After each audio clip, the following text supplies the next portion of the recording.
না, তুমি আর আমি ছাড়া তো এ কথা আর কেউ জানে না। হুজুর, হুজুর বিশ্বাস করুন, সোনিয়াকে আমার পরিচয় করালে তারই তো ক্ষতি হবে। লোকে তাকে ঘৃণা করবে, সমাজে সে মাথা উঁচু করে চলতে পারবে না। আজ যে মর্যাদায় সে বাস করছে, সেখান থেকে সে ছিটকে পড়ে যাবে। তাতে আমার কি লাভ? লাভ? লাভ নিশ্চয় আছে। মেয়ের সুবাদে বড়লোক জামাই পাবে, ব্যারিস্টার বিআই পাবে, প্রচুর ধন দৌলতের মালিক হবে, এক লাফে জাতে উঠবে, সামাজিক মর্যাদার সাইনবোর্ড কপালে লাগবে। হুজুর, আমি গরিব, অশিক্ষিত, মূর্খ, কিন্তু নষ্ট মানুষ নই। আপনি আমার অনেক উপকার করেছেন। সুখে দুঃখে আপন ভাইয়ের মতো পাশে এসে দাঁড়িয়েছেন।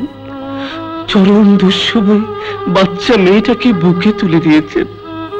আপন পরিচয় ওকে মানুষ করছেন, লেখাপড়া শেখাচ্ছেন। এর চেয়ে আর বেশি কি প্রয়োজন আমার?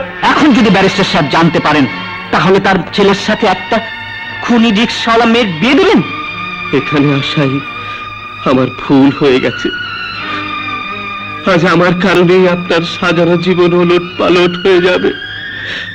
আমার কারণেই আপনার বড় বুক ছোট হয়ে যাবে।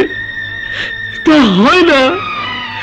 আপনি আমাকে শাস্তি দিন, গলা ধাক্কা দিয়ে বাড়ি থেকে বের করে দিন, কিন্তু আপনার মাসুম মেয়েকে রক্ষা করুন।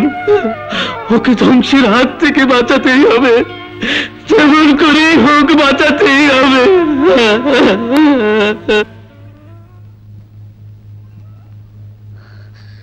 আব্বু, আব্বু, আব্বু, আমি কার মেয়ে?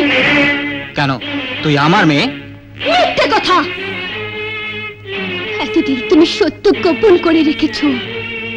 আমি একজন রিকশাওয়ালার মেয়ে। কে বলেছে কথা? কে বলুক, বলো, কে আমার বাবা? জবাব দাও, চুপ করে থেকো না। আজ আমাকে জানতেই হবে, কে আমার বাবা? জবাব দাও। আব্দুল তোর বাবা। আব্দুল বাবা? হ্যাঁ, আব্দুলই তোর আসল বাবা।